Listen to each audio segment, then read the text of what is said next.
Hello everybody, my name is Festus Ozigby and welcome to my show. So today we'll be talking about credit and how it can be useful, what you can do to boost your credit score, and how does it vary and how does it change when you get a new credit card and other things. So, when I was 18 years old, I got my first credit card. Looking at three, since I'm from New York City, the top three that you always hear about are Chase Bank, Citibank, and Bank of America. After doing my research, I realized that Chase, although it is the most convenient bank, it offers the least in terms of benefits. And then I looked at Bank of America and I said, wow, it offers a whole bunch of benefits. However, it's limited to a few places in America. So Citibank had been around a lot longer and it had a more variety of convenience and also benefits. I decided to go with Citibank and I still use that card to this day.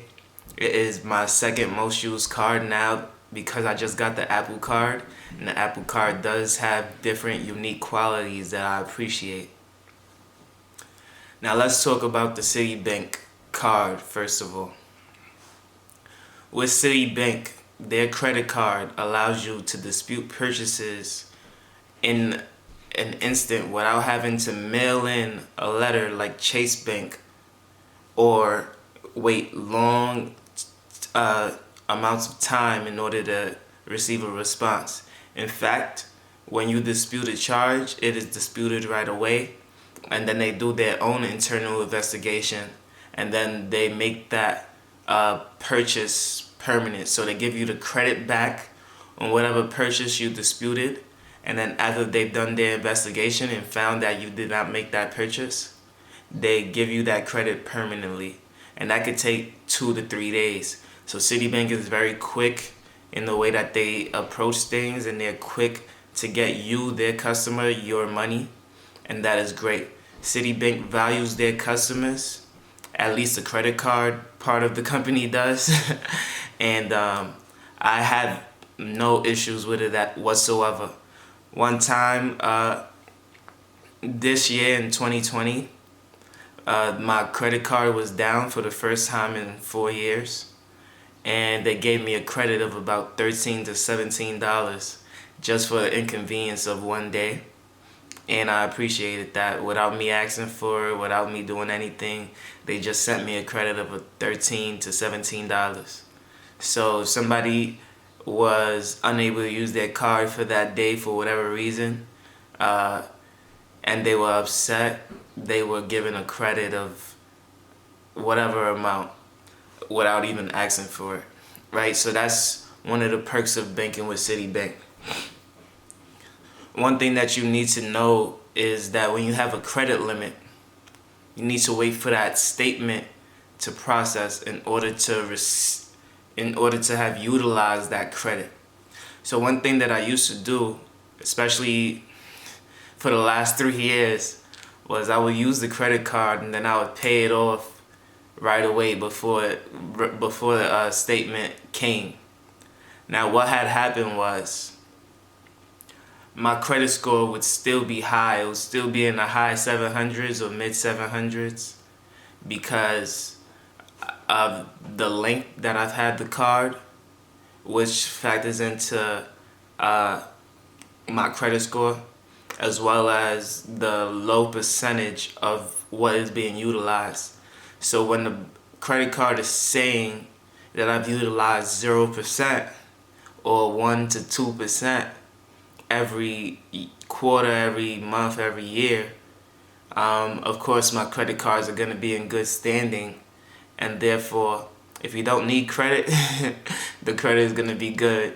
So I've always paid off in full.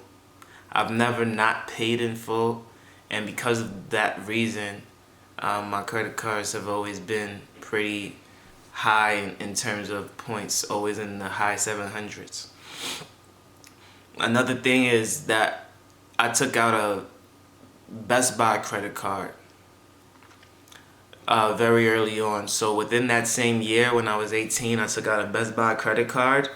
I believe that was for my 18th birthday. I purchased the MacBook Pro, which I still have to this day.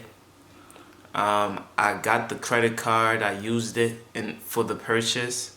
That gave me a 5% cash back.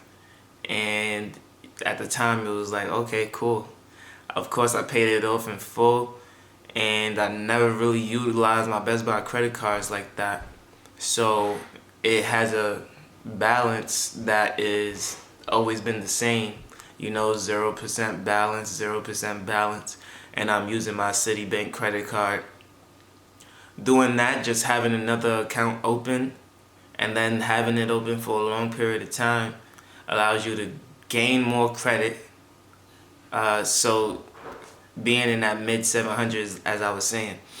So this year, again, I made a big purchase of a vehicle for the first time.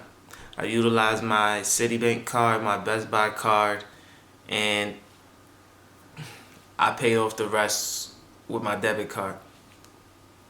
Doing so, I waited for the statement to clear. Now at the time, my credit score was a 780. I also got the Apple Card that same week because I had no credit available because I was waiting for the statement to post. Doing so, I'm getting a hit on my credit because I just opened a new line of credit. So if you had a credit card that's 2 years old and then you get a new credit card, a brand new credit card, the lifetime of your credit records would now be 1 year. So although you've had credit for 2 years, getting that new credit card makes it 1 year. And if you had credit for 4 years, getting that new credit card would make it 2 years. You understand? So it's like anytime you get a new credit card, you can think of the length of which you've had credit being cut in half. And because of that, that can lower your credit score to a certain degree because that counts towards a percentage. How long you've had credit counts towards how high your credit score is. So, doing all of that, I noticed that recently my credit score had went down after about 2 months to 705, which isn't bad. But you want to stay in that 780 range, that high range. So the main points that I'm trying to get at is understand how to utilize your credit, debunk some of the myths that are associated with a credit card, like leaving a small balance just so that it shows on your credit statements. You don't have to do that. Right, you can pay it off on time every time, still have a 760 credit score because you're doing everything else correct. Don't chase a 800 and don't chase perfect credit scores because at the end of the day, you're only spending more money than you need to in order to achieve that. You want to spend what you need and not what you want. Spend on what you need and not on what you want, so that you also have money in the bank, because money in the bank is more important than money on your credit card. I know a lot of realtors would disagree, a lot of real estate agents would disagree, but that's just my personal opinion. Having money rules more than credit. Trust and believe that, because with a lot of money you can take out a loan for a lot more. So money will always be the deciding factor in everything, and you should definitely work on having large sums of money. So again, pay off your credit cards on time. Have multiple credit cards for different uses. I use one for insurance, I use one for gas. Those are just some ways to utilize your credit cards so that you have statements on them, and when they post, you're paying it off on time. And always, this is not a part of the credit card, but you should always do this. Make sure that you're checking how much you make sure you're checking how much you spend, and make sure that you are on track to have enough money to cover those expenses.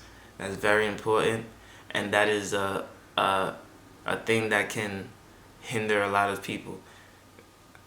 And lastly, be smart. So like I said before, spend on what you need and not on what you want. You want to be making sure that you're not just buying something to say, oh, I got a statement this month. If you don't have nothing to purchase and you don't have any statements that month, that's fine. You know, because guess what's still increasing? The minimum amount on your credit card balance hadn't been utilized, so you used a small percentage of credit, less than 10%. That shows the bank that you don't really need their money, and that's a good thing. Another thing is it's increasing the time that you've had credit, even if it's for 1 month. That's another good thing. And those factors will allow you to, even without having used your credit card, let's say if it's a 660, it might go up to a 670 next month because you didn't use it at all, and time has passed. So it shows that you are more responsible than you were last month because you have more time. You have an extra 30 days of having this credit card. So I hope that was very informative. I hope you learned something today. And as always, be great.